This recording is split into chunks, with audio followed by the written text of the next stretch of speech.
సినీ పరిశ్రమలో అమ్మాయిలకు ఇబ్బందులు తప్పవని కొంతమంది హీరోయిన్లు పలు ఇంటర్వ్యూల్లో వెల్లడించారు. మొన్న రాధిక ఆప్టే, నిన్న అర్చన, ఈరోజు మాధవీలత ఇలా కథానాయకులు పలు చిత్రాల్లో నటించిన భామలు తమని డైరెక్టర్లు, నిర్మాతలు బెడ్రూమ్ కి పిలిచారని చెప్పి అందరినీ ఆశ్చర్యపరిచారు. ప్రస్తుతం ఈ విషయం టాలీవుడ్ లో హాట్ టాపిక్ గా మారింది. దీనిపై టాలీవుడ్ యువరాణి కాజల్ అగర్వాల్ ని ప్రశ్నించగా ఆమె మాట్లాడుతూ, ఆ ప్రస్తావన నా దగ్గర ఎప్పుడూ రాలేదు. అయితే కోరికలు తీరిస్తేనే అవకాశం ఇస్తామని డైరెక్టర్లు ఒత్తిడి తెచ్చిన సంగతిని చాలా మంది హీరోయిన్లు నాతో చెప్పారు. అలా ఆర్టిస్టులను అవమానించడం బాధాకరం అని వివరించారు.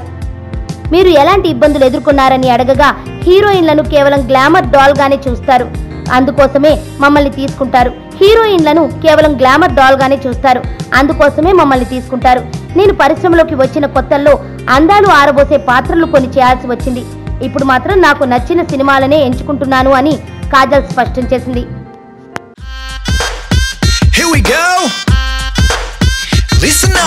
ఇంటి ముంగటున్నది పానీపూరి, రోజు 2 ప్లేట్లు బుక్త నేను ఖాళీ దూరి, ఆడు చనా ప్యాసు తెచ్చి సొంటి పానీలోన ముంచి వెట్టె తిన్నంక అడుగుతా ఖాళీ పూరి. అరే అన్నా, నిన్న నేను